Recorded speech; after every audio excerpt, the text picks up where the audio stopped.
Hello everyone. सो gate 2024 का result आ गया है। बहुत सारे बच्चों ने इसमें क्वालिफाई किया, अच्छा रैंक भी ग्रैब किया। We are continuously interviewing so many students. और जिन बच्चों का रह गया है, किसी कारणों से कुछ कमियां रह गई होंगी, उनसे यही कहना चाहूंगा कि अंधेरों से डरना तुम्हारा काम नहीं है। थक कर बैठ जाएं, ये अभी वो शाम नहीं है। ये मेरी चाहत मेरे हौसले हैं, किसी वक्त के बेड़ियों के गुलाम नहीं है। सो हौसले बुलंद रखने हैं, आगे के लिए तैयारी करनी है। और आपके सामने अभी हमारे साथ अवेलेबल है रोहित कुमार, जिन्होंने ऑल इंडिया रैंक 39 ग्रैब किया है और शेयर करते हैं उनका एक्सपीरियंस आपके साथ। First of all congratulation Rohit. Thank you sir. और बहुत ढेर सारी आइस मास्टर की तरफ से बधाइयां तुम्हें। Thank you so much sir. So how you are feeling?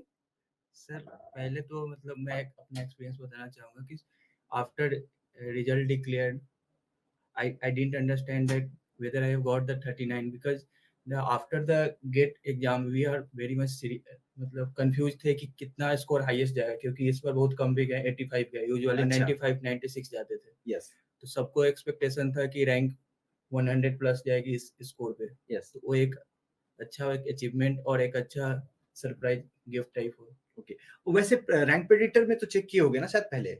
Rank predictor पे मैं ध्यान नहीं दिया था, मतलब Okay. चेक नहीं किया था उतना। ओके। तो इसलिए ज्यादा खुशी मिली होगी, क्योंकि बहुत Yes, सारे sir. ऐसे स्टूडेंट्स हैं जिन्होंने ऑलरेडी रैंक प्रेडिक्टर में देख रखा था, तो थोड़ा बहुत उनको आइडिया था। So it was very nice. So Rohit, can you just share some of your experiences जब तुमने प्रिपरेशन किया? क्या तुम्हारा कैसा जर्नी रहा, क्या प्लान स्ट्रेटेजी रहा? एक्चुअली मैं अपना स्टार्ट से बताता हूँ। बिल्कुल।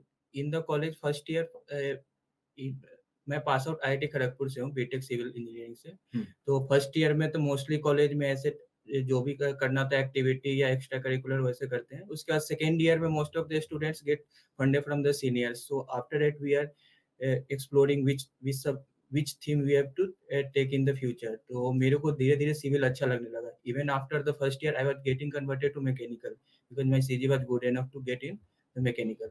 बट मैं सिविल कंटिन्यू करते रहा। फिर सेकेंड ईयर में फिर सिविल मेरे को एज अ फ्यूचर लेना था, तो फिर मेरे को सोचना था कि क्या कर सकते हैं। तो ऑप्शन था कि यूपीएससी ईएससी कर सकते हैं, and at that time my many of the seniors were clearing the UPSC ESC with rank 10 70 lakh something.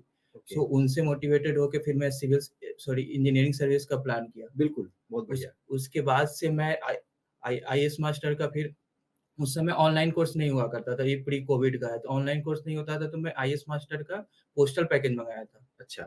Before Covid around December 2021 second year में जब था। तो फिर उसके बाद जब कोविड हुआ तो post Covid online batch start हो गई थी। आई थिंक 2020 में जन 2020 या 2020 आसपास में करीब। तो उस समय जब स्टार्ट हुआ ऑनलाइन कोर्स से, तो ऑनलाइन कोर्स स्टार्ट किया यहाँ प्रॉपर।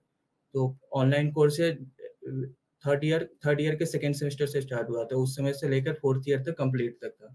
और फिर मैं 2022 में अटेम्प्ट दिया था ईएससी 2022 और गेट का। उस समय स्कोर उतने अच्छे नहीं थे। अच्छा। उसके बाद से फिर मैं प्लेसमेंट भी हो गया था कॉलेज से प्लेसमेंट मेरा टाटा प्रोजेक्ट लिमिटेड में हुआ था। टाटा प्रोजेक्ट लिमिटेड में अराउंड 7 to 8 मंथ्स मैंने वर्क किया। उसके बाद मेरे को लगा कि थोड़ा सा एक्सप्लोर करने के जो भी मेरा एम है, बिकॉज मेरा माइंड क्लियर था कि यूपीएससी ईएससी करना है। इसलिए मैं इधर थोड़ा सा शिफ्ट कर गया। फिर आफ्टर दैट इन द मार्च 2023 मैं रिजाइन करके प्रॉपर फुल प्लेज इसका गेट और ईएससी का। तो रिजाइन क्यों किए? मतलब फिर से क्या इंस्पायर किया या क्या प्रेरित किया तुम्हें? For what reason you have resigned and once again you are preparing for the GATE and ES? Yes sir, एक क्वेश्चन तो मतलब खुद को डाउट भी था पहले। मतलब रिजाइन करने के पहले भी ये चीज बहुत सारा डाउट हो रहा था। उस समय भी मैं घनश्याम सर से बात किया था, जो भी मेरे फैकल्टी कांटेक्ट में थे, उस समय बात किया था। तो उस समय एक चीज हुआ क्लियर कि जैसे कि मैं टाटा प्रोजेक्ट में था, इवन जो मेरा आउटपुट है उसका आउटपुट उस लेवल पे मेरे को नहीं दिखा कि मैं जो कर सकता हूँ उस लेवल पर कंपनी को मैं आउटपुट दे नहीं पा रहा हूँ। तो केवल सैलरी लेना is not a good for the starting future. So मैंने सोचा कि कुछ एक्सप्लोर कर सकते हैं जो मेरे बेटर फ्यूचर के लिए अच्छा हो। तो फिर मैं बहुत सारा फैमिली डिसीजन के बाद में मार्च में रिजाइन करी। ओके। सो जब से नेक्स्ट टाइम तुमने प्रिपरेशन स्टार्ट किए, तो फिर क्या पहले जिस तरह से कर रहे थे या कुछ उसमें चेंजेस लाए? पहले पहले जैसे कि जब मैं 2020 में जो ऑनलाइन लिया था आईएएस मास्टर का, तो उस समय था कि मैं बस नोट्स बनाया था, क्योंकि कॉलेज भी चल रहा था, तो प्रॉपर नोट्स बनाया था। और एक उस समय जब क्लास करता था, कंचन सर एक सजेस्ट किए थे कि जैसे कि उनका एक प्लान था कि आप क्लास करो, फिर अगर थ्योरी पढ़ना है थ्योरी पढ़ सकते हो, उसके बाद जब प्रीवियस ईयर्स क्वेश्चन है उसको एज ए रिवीजन ट्राई कर सकते हो। Instead of going a class notes for the multiple times, you can also go with the previous years, बिल्कुल सो दैट कि आपको पता चले वीक टॉपिक क्या है। तो मेरा ये स्ट्रेटजी है। अलग-अलग लोगों का अलग-अलग होता है कि बिल्कुल, नोट्स बिल्कुल। पढ़ के उसके बाद पीवाईक्यू करते हैं। मेरा वो स्ट्रेटजी थोड़ा अच्छा लगा, मतलब कि पहले प्रीवियस ईयर्स करते थे, फिर उससे वीक टॉपिक जो बिल्कुल। लगता था, उसके बाद उसको फिर रेफर करके फिर उसको नहीं, बिल्कुल ये सही स्ट्रैटेजी है और ऐसा नहीं है, it's not only about you. मैंने जितने भी लोगों से इंटरैक्ट किया है, मोस्टली स्टूडेंट्स के साथ में है कि रिवीजन जो है एक बार में जो सोचते हैं ना बच्चे कि सिर्फ मैं नोट्स को पढ़ता रहूँगा तो रिवाइज़ होता रहेगा, वो रिवीजन एक्चुअली हमेशा प्रोडक्टिव नहीं है। क्योंकि तुम्हें ये नहीं पता चलता है कि तुमने जो पढ़ा है उसका आउटपुट दे भी पा रहे हो कि नहीं। तुम्हें रिवाइज करने से ऐसा लगता है कि कॉन्सेप्ट चलो याद हो गया या फिर फॉर्मूले याद हो गए, बट जब सवाल पूछा जाता है तो डायरेक्ट कॉन्सेप्ट तो नहीं पूछा जाता है। इनफैक्ट जब न्यूमेरिकल क्वेश्चंस भी पूछे जाते हैं तो डायरेक्ट नहीं होते हैं। तो उसको कैसे अप्रोच करना है, किस तरह से सॉल्व करना है, ये तो क्वेश्चन के जरिए ही किया जा इवन सकता फॉर है। द गेट में एक और चीज बता देंगे, जैसे गेट में इन क्लास अगर कोई भी सब्जेक्ट का देखेंगे, जो भी क्वेश्चन कराया गया जो भी थ्योरी कराया गया, अगर उसको खुद का प्रैक्टिस नहीं है, मतलब खुद का अगर सही से प्रीवियस ईयर्स का हमको अंडरस्टैंडिंग नहीं हो, क्योंकि वहां तो लेंथी क्वेश्चन आता है, अराउंड 2 मार्क्स का आता है, जो कि प्रॉपर सॉल्यूशन करना होता है। प्रॉपर सॉल्यूशन के लिए all concept should be the clear and also steps पता होना चाहिए। तो खुद से करेंगे तो एक बार में अगर हो जाता है तो अलग एक्साइटमेंट रहता है कि हाँ, कॉन्फिडेंस देता है एक्स्ट्रा। सो एक और बात बहुत इंपॉर्टेंट है सबके लिए। नाउ अभी मैं इस कंटिन्यूसली जब मैं इंटरेक्ट भी कर रहा हूँ, सारे बच्चों को ये सुनना चाहिए। मोस्ट ऑफ द टाइम या तो कोई स्टूडेंट सेकेंड ईयर में एक्सप्लोर कर ले रहा है अपने कैरियर को और अपने थीम को सेट कर ले रहा है, कोई थर्ड ईयर में एक्सप्लोर कर रहा है, कोई फोर्थ ईयर में। बट अब ये सिनेरियो चेंज हो चुका है। और ये मुझे लगता है जब से ऑनलाइन क्लासेस स्टार्ट हो गए हैं, सो ऑनलाइन क्लासेस की वजह से क्या हो गया कि जो बच्चे पहले क्या क्लासेस या कॉलेज के साथ में नहीं कर पाते थे ऑफलाइन क्लासेस, उनके पास एक बड़ा हथियार मिल गया कि मैं ऑनलाइन के क्लासेस भी ले लूंगा और एट द सेम टाइम मैं कॉलेजेस भी कर लूंगा। और धीरे धीरे करके they are actually preparing, right. Even last year जो टॉपर्स थे हमारे जूनियर भी हैं, बिल्कुल, तो उन लोग तो even with the fourth year वो लोग किए अच्छे से। बिल्कुल, तो वो तो एक अच्छा चीज है, अच्छा अचीवमेंट है, मोर देन अस। तो ये सबको समझना पड़ेगा जो ये सोच रहे हैं कि मैं कॉलेज से निकलूंगा उसके बाद सोचूंगा, फिर वो जमाना थोड़ा सा पीछे रह गया है, थोड़ा हाँ, थोड़ा ये आगे आ गया है समय। तो you have to be careful about it. So Rohit, now you tell us कि ये जो तुम्हारे सब्जेक्ट्स के प्रिपरेशन थे, इसमें कौन से ऐसे सब्जेक्ट थे जो तुम्हें बहुत परेशान करते थे और उसको फिर तुमने कैसे ओवरकम किया? जैसे मेरे साथ प्रॉब्लम ये था कि शुरुआती में मैं तो बस मेन टॉपिक किया था, जैसे कॉलेज के टाइम में कर रहा था, तो उस समय बहुत सारा प्रॉब्लम भी होती है और बहुत सारे ऐसे टाइम पास भी होता है। तो उस समय था कि मेरा मेन सब्जेक्ट किया था, main subject around college over हुआ अप्रैल 2022 में। ओके, उसके बाद से फिर आईएएस मास्टर का एक एक्सटेंशन था कि एक्सटेंशन लेके फिर से क्लास कर सकते हैं। तो 2 सब्जेक्ट उस समय किया था, 2-3 subject before joining the job. Job मेरा ज्वाइनिंग अगस्त तक हुआ। उस समय तक मेरा मोर और लेस जो भी बड़ा-बड़ा सब्जेक्ट है, जिसका भी लेक्चर 80 आवर्स 100 आवर्स है, वो कवर कर चुका था। लेकिन छोटे-छोटे सब्जेक्ट लाइक सर्वेइंग, उसके बाद इस तरह से इरिगेशन, इस तरह से जो स्मॉल सब्जेक्ट है, आईएएस मास्टर का पीडीएफ मिलता था हम लोग को, क्लास का पीडीएफ अवेलेबल था। इवन टॉपर्स का भी, कार्तिकेय कौशिक करके सीनियर है, तो उनका अवेलेबल था। तो आफ्टर जब रिजाइन किया तब मैं उनका फिर नोट्स या जो सर का नोट्स था यहाँ का, उसके नोट्स से रेफर करके थोड़ा बहुत यूट्यूब पर भी अवेलेबल है वीडियो, वो सब से करके फिर उसको जो छोटा-छोटा सब्जेक्ट था उसको भी करना, कवर किया नेसेसरी है। बिकॉज़ अब कॉर्नर क्वेश्चंस भी बहुत आते हैं, इवन गेट और ईएससी दोनों में। पहले गेट में ज्यादा थ्योरेटिकल नहीं आया करते थे, अब थ्योरेटिकल भी पूछने लगे हैं गेट में। बिल्कुल, क्योंकि जब से ये मल्टीपल सिलेक्ट क्वेश्चन हो गया है, तो वो भी एक स्कोप बढ़ा देता है आपके थ्योरेटिकल क्वेश्चंस के आने का, राइट। और उनका 1 नंबर का क्वेश्चन भी देखोगे तो उसमें भी थ्योरेटिकल वन लाइनर टाइप के भी कभी आ जाते हैं। तो वन कैन नॉट से कि पहले जैसा कि पूरी तरह से गेट में आप 100% न्यूमेरिकल टाइप का, 100% तो खैर पहले भी नहीं था, बट बहुत ज्यादा न्यूमेरिकल अब थोड़ा सा कम हुआ है, थ्योरेटिकल का भी थोड़ा इन्वॉल्वमेंट है। और एक और चीज, जैसे कि मेंस जो भी अभी ईएससी का जो होता है, उसका मेंस का जो प्रिपरेशन और थोड़ा बहुत गेट का प्रिपरेशन, क्वेश्चन थोड़ा बहुत एक कंसेप्चुअली सेम रहता है। बिकॉज दोनों मोर और लेस आईआईटी सेट करते हैं, आईआईटी सेट करते हैं, तो उसका लॉजिकल क्वेश्चन ज्यादा होते हैं as compared to prelims. Prelims में थोड़ा बहुत थ्योरेटिकल रहते हैं, तो आप ऐसे फॉलो कर सकते हैं, बट गेट का क्वेश्चन 2 मार्क्स का रहते हैं तो प्रॉपर आपको स्टेप्स पता होना चाहिए जैसे मेंस में भी वैसा होता और यही कारण है, मैं सारे बच्चों को बता दूं जिन लोगों ने, देखो मैं ये तो नहीं कहता, I should not promote it, it's looking bad, but ये सॉल्यूशन है, it's not a promotion. You should understand one thing, ये जैसा रोहित कह रहा है कि गेट के लिए, जो गेट में नंबर जिनके कम आए हों, जिनके थोड़े प्रॉब्लम हो रहे हो न्यूमेरिकल बनाने में, एक कन्वेंशनल क्वेश्चन प्रैक्टिस प्रोग्राम जो है, जिसमें कि आप मेंस के, ईएस मेंस के आप प्रिपरेशन करते हैं, जो हम भी चलाते हैं, उसमें एक बहुत बड़ा बेनिफिट होता है once you will do that, क्योंकि उसमें लेंदी क्वेश्चंस रहते हैं, और जब बच्चे उसको करते हैं, ये बच्चों का जो अपना खुद का एक्सपीरियंस है, उसके आधार पे मैं बता रहा हूँ, they are getting too much benefit for the GATE also.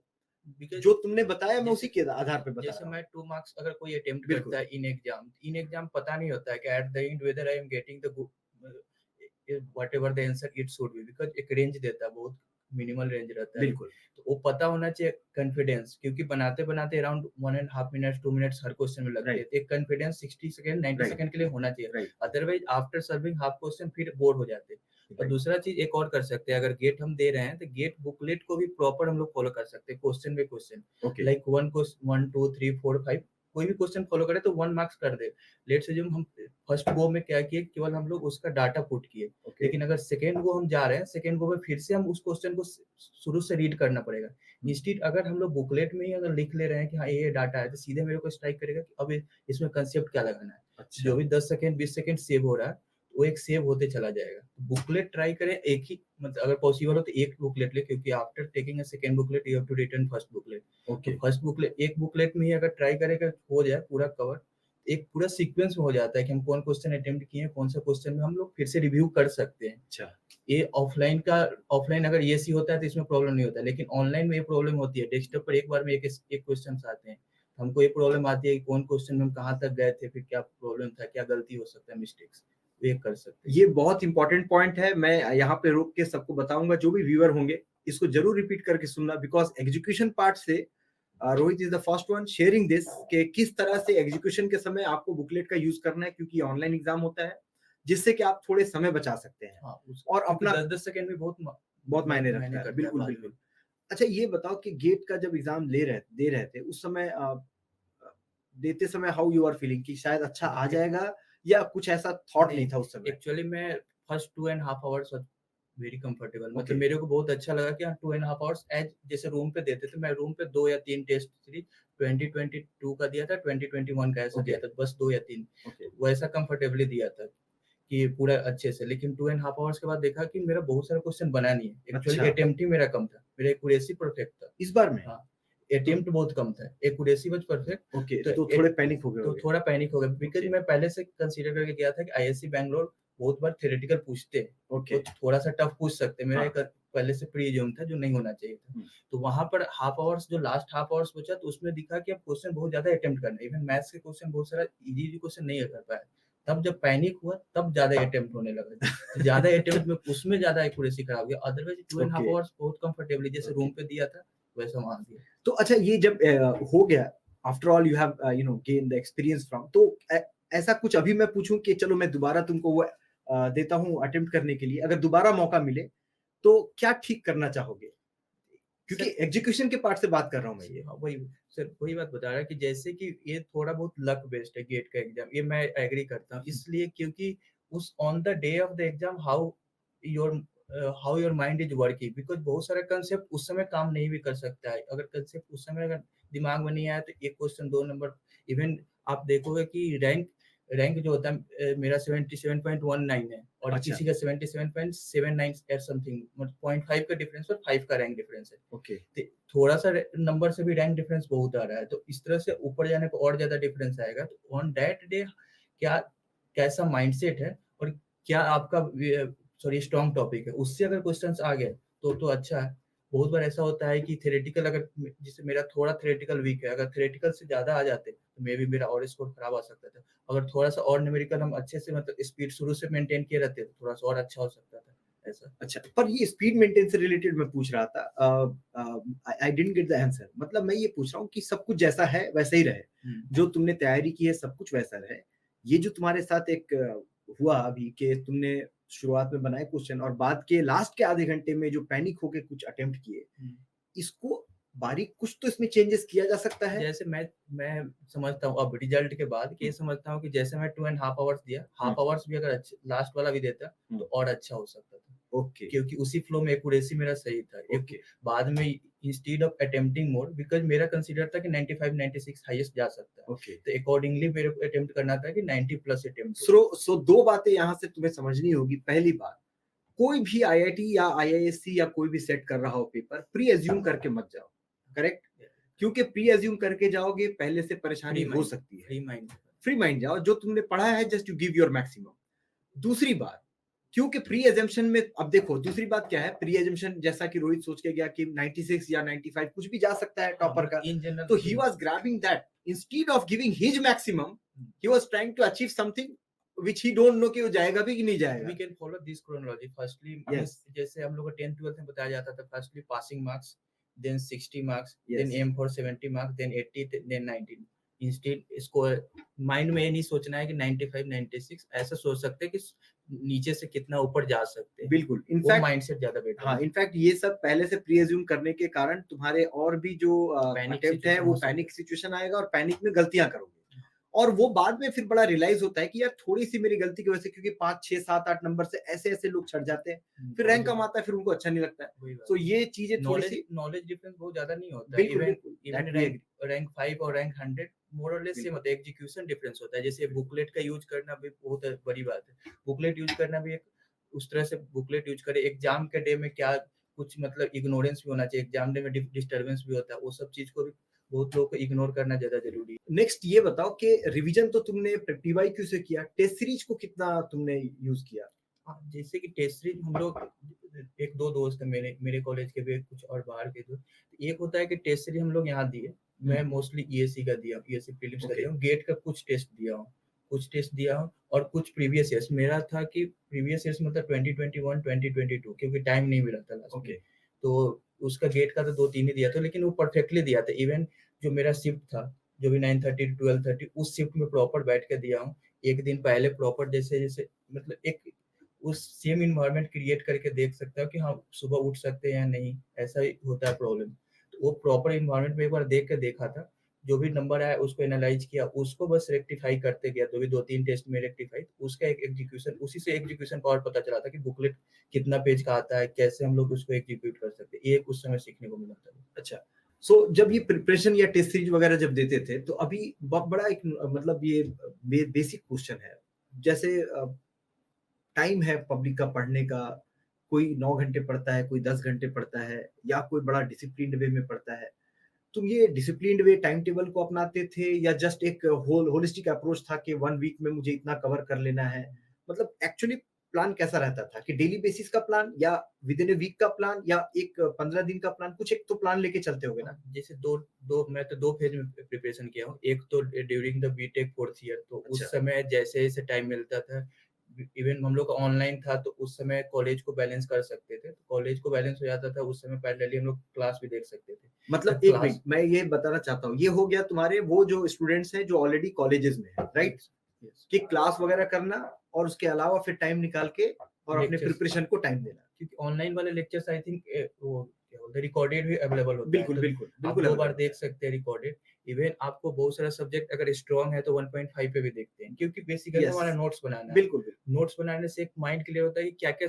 सबसे पहले बात कि इसका गेट या ईएससी का प्रॉब्लम ये है कि हमको सिलेबस पता नहीं होता है, बाइफरकेटेड सिलेबस पता नहीं होता है मोस्टली ऑफ द स्टूडेंट को।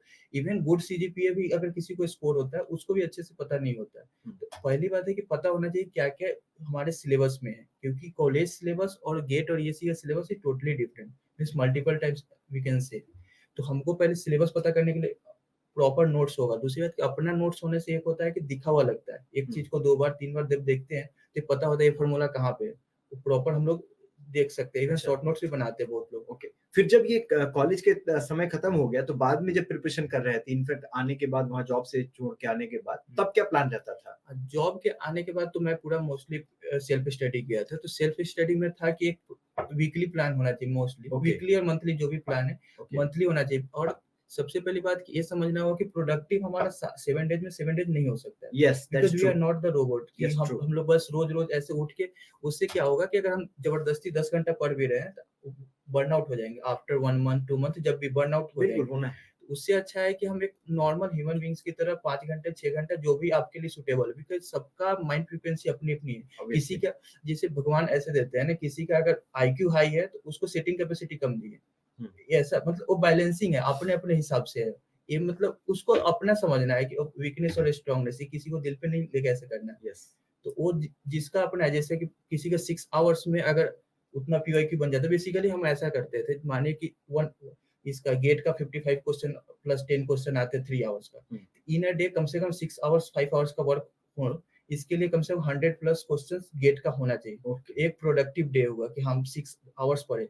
बेसिकली लोग ऐसे सोचते हैं 6 hours means we have to sit and study for 6 hours, नहीं, 6 आवर्स प्रोडक्टिव है तब ज़्यादा बेटर है। बिल्कुल।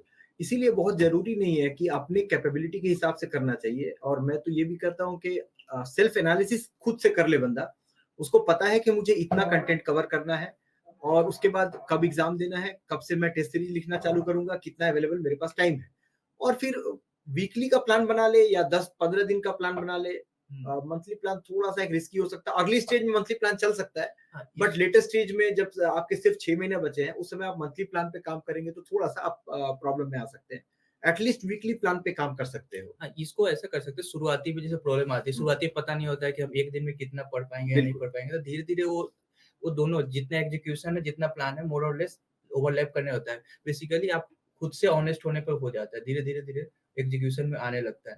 हाँ, ये भी सही है कि मंथ में 2 दिन, 5 दिन ऐसे टाइम पास होते हैं, इवन बिल्कुल विद द होता है। फ्रेंड्स, क्योंकि बोर हो जाएँगे, नहीं तो फिर वो, क्योंकि स्टडी भी एक बोरिंग काम है। बिल्कुल, मतलब बहुत बोरिंग काम है। इतना भी मतलब फन है, मतलब इवन सिविल में फन है, लेकिन उतना भी नहीं कर सकते कि हम 30 डेज कोई भी काम कर सकते हैं। कोई भी पर्सन ऐसा 30 डेज सब काम नहीं कर सकता है, कोई भी काम कितना भी इंटरेस्टेड हो। वही बात है, अच्छा ये चीज़ को एक्सेप्ट लेके अच्छा, चलना है। हालाँकि तुम तो जॉब छोड़ के आए थे, तो ये मैं मान सकता हूँ कि तुम्हारे अंदर तो वैसे भी एक मतलब पीछे से एक बैक में लगा होगा एनर्जी कि भाई मुझे तो जॉब मैंने छोड़ी है तो मुझे पढ़ना होगा। बट इन जनरल जो लोग पढ़ते हैं, रिवाइज़ करना उनके लिए बड़ा टफ होता है। या फिर एक बार पढ़ लिया सिलेबस, तो अब मान लो होता है ना नेक्स्ट ईयर के लिए मैं पढ़ना चाह रहा हूँ या तैयारी कर रहा हूँ, तो सिट बैठना फिर वापस से चीज़ों को रिवाइज़ करना, पढ़ना, वो थोड़ा-सा बोरिंग हो जाता है। तो पर फिर भी कहीं न कहीं तुम्हें भी तो ऐसा लगता होगा यार बड़ा बोरिंग काम है। इसी क्या क्या इस इंस्पायर करता था? किन चीज़ों से तुम मोटिवेट होते थे? सर, इसका सबसे आसान तरीका सबसे मतलब बेसिक इम्प्लीमेंटेड तरीका मैं ये समझता हूँ कि जैसे कि लेट्स से जो मेरा अगर स्ट्रेंथ ऑफ मटेरियल्स अच्छा है और एनवायरनमेंट मेरा वीक है, लेट्स से क्योंकि मेरा थ्योरेटिकल ज़्यादा स्ट्रांग नहीं है, तो हम एक बार में दोनों सब्जेक्ट को कैरी ऑन करना ज़्यादा बेटर होगा। इंस्टीड हम स्ट्रेंथ ऑफ मटेरियल्स पहले कर लें, फिर एनवायरनमेंट करें। ऐसा होगा कि स्ट्रेंथ ऑफ मटेरियल मेरा बहुत अच्छे से निकलेगा। 1 बिल्कुल, वीक, 2 वीक जो भी बिल्कुल, निकला, हाँ। अच्छा निकलेगा। एनवायरनमेंट जब आएगा तो फ्रस्ट्रेशन होगा। हुँ, आफ्टर एवरी 2 डेज़, 1 डे जो भी होगा फ्रस्ट्रेशन होगा। फ्रस्ट्रेशन वो एक्युमुलेटेड होगा, दिखेगा नहीं लेकिन एक्युमुलेट होते चल जाएगा। यस, इंस्टीड हम ऐसा कर सकते हैं कि ठीक है, जो अच्छा सब्जेक्ट है, जो अच्छा लगता है, सबका अपना-अपना होता है, जो अच्छा लगता है उसको पैरेलली जो नहीं लगता है, उसके साथ मिला हाँ, के जो चलते हैं। 80-20 रूल्स एक कोई है, मतलब इकोनॉमिक्स में जो 80-20 रूल्स करके होता है कि 20% of the time we can give on the 80% of the task, ऐसा यस, ऐसा कुछ हम लोग लगा सकते हैं, क्योंकि अब ऐसा हो गया है कि पूरा कंटेंट करना नेसेसरी हो गया है। इवन कोई भी रैंक लाना, ईएसी, गेट जो भी रैंक, तो प्रॉपर सिलेबस अगर कंप्लीट नहीं है तो आपका रैंक नहीं आ सकता है। प्रॉपर टाइम देना होगा बिल्कुल, कि इवन क्लास अगर क्लास मिस भी हुआ है, जो भी क्लास मिस हुआ है उसको रिपेयर या जो भी बोले उसको कवर अप करना ज़रूरी है। नहीं तो फिर उसका बाद में इम्प्लीमेंटेशन दिखेगा। इवन छोटा-छोटा चीज़ भी, क्योंकि लिंक अप हो रहा है क्वेश्चंस मोस्टली, बहुत इवन गेट के भी क्वेश्चन इसलिए। बिल्कुल। सो अभी के टाइम पे बहुत सारे ऐसे एग्ज़ाम हैं, जो लोग लिखते हैं उनको पता है गेट ईएस के अलावा भी। अब सवाल क्या है, सब जगह से एक दूसरी जगह फ्लोट होता रहता हुँ, है। हुँ। किसी भी एग्ज़ाम का कोई प्रिपरेशन कर रहा हो, coverage of syllabus is always important. पहले कुछ-कुछ जगह पे होता था, कुछ वेटेज कम होता था, तो थोड़े बच्चे उसको नेग्लेक्ट करके, इग्नोर करके चले जाते थे। हुँ। अभी के समय पे कहना बड़ा मुश्किल है। मैं अभी लास्ट इस बार जो तुमने एग्ज़ाम दिया होगा ईएस का, टनल का हैव इतना यू आगे seen 7 questions from the tunnel? So लोग उसको कम पढ़ते हैं। अब टनल उस चक्कर में क्या है वही। कि अब जिसने बिल्कुल ही नहीं देखा होगा, उसके पूरे छूट गए होंगे। हुँ। सो ये जो कवरेज ऑफ सिलेबस ये बड़ा इम्पोर्टेंट हो गया है, which you have to be carefully, मतलब तुमको ध्यान देना चाहिए। सो अभी ईएस का कितना मार्क्स आ रहा है करीब? येस, येस का around 205, 210, Okay. 205 So you are matlab somewhere on the boundary line, boundary right? Line. Yes. So maybe what is your next career plan? मेरा नेक्स्ट करियर वही है कि यूपीएससी येसी का, क्योंकि मैं जॉब उसी का एम करके छोड़ा था, तो ट्राई उसी का है। अभी मेंस का प्रिपरेशन कर रहे हैं, लेट्स सी, इस बार नहीं तो नेक्स्ट ईयर जो भी हो उसका प्लान है अभी तो। ओके, और सो उसके बहुत बढ़िया प्लान है और मैं चाहता हूँ कि तुम ईएस के लिए बिल्कुल अच्छे से प्रिपेयर करो और ईएस में अच्छा रैंक भी लाओ। Once again I will interview for the ES rank. So बहुत अच्छा लगा रोहित बात करके और ढेर सारी वंस अगेन शुभकामनाएं पूरे आइस मास्टर टीम की वजह से। थैंक यू सॉरी, ढेर सारी शुभकामनाएं आइस मास्टर टीम की तरफ से और तुम्हारे फ्यूचर के लिए भी बहुत सारा ढेर सारी शुभकामनाएं। Now last message just for all your batchmates और मे बी द जूनियर्स, जो भी या जो लोग नहीं भी जान रहे कि गेट करना भी चाहिए या ईएस करना चाहिए, उनको क्या मैसेज देना चाहोगे? सबसे पहले मैं स्टार्ट से, जैसे मैं जितना अंडरस्टैंड किया हूँ गेट एग्जाम को, सबसे पहले जब आप मतलब एम सोच रहे हैं कि हमको सिविल, पहले सबसे पहले तो आपको सिलेक्ट करना है कि सिविल हमको लेना है या नहीं स्टार्टिंग से, क्योंकि even after entering the college you are not sure whether you have to take the civil in the future और नॉट। तो पहले सिविल अगर इंश्योर किए तब आप एक्सप्लोर कीजिए क्या क्या कर सकते हैं, कि आप प्राइवेट जॉब के लिए सूट है या नहीं। फिर प्राइवेट जॉब के लिए अगर सूट है तो किस टाइप का चाहिए, पीएसयू टाइप या प्रॉपर जो भी कंसल्टिंग। ये प्रॉपर माइंड क्लियर होने पर ये होता है कि सेकेंड थर्ड ईयर तक आपका प्रॉपर माइंडसेट हो जाना चाहिए, क्या क्या होना चाहिए। थर्ड ईयर या फोर्थ ईयर जब भी हो, लेट हो लेकिन प्रॉपर होना चाहिए, ये कभी कंफ्यूजन नहीं होना चाहिए। उसके बाद जब सेट कर लिए तब आपको जैसे गेट का अगर करना होता है, गेट का सिलेबस पता होना चाहिए। सिलेबस इन द सेंस जो भी नोट्स अवेलेबल है या आप क्लास कर रहे हैं वो आपको समझ में आना चाहिए कि हाँ क्या क्या आपके है। और उसका जो भी ईएससी का है, थोड़ा अभी तो थोड़ा बहुत ओवरलैपिंग होने लगा है गेट और ईएससी का जो भी है सिलेबस, मतलब इवन आस्किंग क्वेश्चंस जो ओवरलैप करने लगा है, लेकिन पहले का थोड़ा थोड़ा डिफरेंस था, इसलिए अब दोनों को अंडरस्टैंड इवन आप साथ साथ भी करते हैं, लोग तो मोस्टली साथ ही करते हैं। बिल्कुल तो साथ में करना एक्चुअली बेनिफिशियल है। हाँ। ईएस के अकॉर्डिंग प्रिपरेशन कर लो और गेट के अकॉर्डिंग सिर्फ टेस्ट सीरीज अटेम्प्ट कर लो, तो ये दोनों कवर हो जाता क्योंकि है। गेट के जो टेस्ट सीरीज है वो मेंस वाले में हेल्प करते हैं, लॉजिकल क्वेश्चंस, क्योंकि लॉजिकली वो Yes. बहुत सारे मेंस के क्वेश्चन Yes, right. आते हैं। Right. इवन लास्ट ईयर वाला मेंस जो 2023 का मेंस हुआ था, उसका बहुत सारा शॉर्ट क्वेश्चन जो था वो गेट टाइप था। गेट पे जो 4 मार्क्स 8 मार्क्स 6 मार्क्स ऐसे करके पूछे थे। Yes, absolutely correct. उस तरह से हम लोग पूरा एक क्रोनोलॉजी फॉलो करके हम लोग सोच सकते हैं, मतलब कि स्टेप बाय स्टेप। और दूसरी बात की प्रिपरेशन में प्रॉपर टाइम लगता है, मतलब 1 ईयर्स इवन बहुत मोस्टली लोगों का मैं देखा हूँ, जितना मेरे सीनियर का हुआ है, मेरे दोस्त लोग का हुआ है, तो उनका 1 ईयर प्रॉपर क्लास अच्छे से करते हैं, फिर उसके बाद अपना सेल्फ स्टडी करते हैं। बिकॉज यूपीएससी या कोई एग्जाम या गेट एग्जाम जो भी है प्रेस्टिजियस एग्जाम, उसमें प्रॉपर टाइम लेता है और खुद का सेल्फ स्टडी देना होता है एट दिस स्टेज। वो मैं एक सबसे ज्यादा इम्पोर्टेंट मानता हूँ। बहुत बहुत धन्यवाद, बहुत बहुत एट शुक्रिया। द लास्ट मतलब टेस्ट सीरीज का बहुत ज्यादा इंपॉर्टेंस Yes. है। टेस्ट सीरीज बस वहां देने से ज्यादा डिफरेंस है कि आप खुद दोस्तों के साथ डिस्कस करो, ज्यादा बेटर है, क्योंकि वो चीज याद रहती है। क्योंकि जब ईएससी का हम लोग टेस्ट सीरीज देते हैं, ईएससी का जो पेपर 1 होता है, पेपर 1 में अराउंड 200 मार्क्स में से हार्डली किसी को 110 120 का प्रॉपर श्योर सर्टेन पता होता है। 80 मार्क्स का गेस वर्क करना होता है यूपीएससी के एग्जाम में, मैं जितना अंडरस्टैंड करता हूँ। तो उस तरह से आपको गेस वर्क भी करना पता होना चाहिए, कैसे कैसे हम गेस वर्क कर सकते हैं। ऐसे नहीं कि एबीसी केवल कलर करके आ गए। इट्स नॉट लाइक मतलब स्ट्रेट फॉरवर्ड गेस वर्क बोलना तो ठीक नहीं है, just kind of eliminating instead of selecting the answer. कई बार एलिमिनेट हम करते हैं जब ऑप्शंस रहते हैं हमारे पास। तो मान लो अगर ऑप्शंस में हम श्योर नहीं है, ए बी और सी, और मान लो मैं एटलीस्ट डिस्कार्ड तो कर सकता हूँ कि ए नहीं होना चाहिए, बी नहीं होना चाहिए। और एक बढ़िया ग्रुप सर्कल पढ़ाई के दौरान जब होता है, तो ये चीजों को एलिमिनेट करने में, आपस में कॉन्सेप्ट्स को बिल्डअप करने में, फिर आपस में फिर याद करने में चीजों को, और ये बहुत कुछ हेल्प करता है। और एक मोटिवेशन जो होता है, वो मोटिवेशन मिलते रहता है। इवन कम मार्क्स है तब मोटिवेशन मिलता है क्योंकि फ्रेंड का मिले। एक पॉजिटिव एनवायरनमेंट होना चाहिए फ्रेंड सर्कल, वो ज्यादा बेटर है। अदरवाइज जो फिर डिग्रेड करने लगता है कि फ्रस्ट्रेशन, कि हाँ किसी और का ज्यादा मार्क्स आ रहा है, कंपेयर करने से किसी का लॉस नहीं हुआ, खुद का लॉस होता है। वो ज्यादा। सो थैंक यू रोहित, बहुत बहुत धन्यवाद। और बहुत सारी बातें तुमने शेयर की स्टूडेंट्स के साथ में। आई होप कि उन लोगों को बहुत बेनिफिट होगा जो लोग तुम्हें सुनेंगे फर्दर फ्यूचर में। So once again many congratulation and future के लिए ढेर सारी शुभकामनाएं। Thank you sir, and thank you IAS.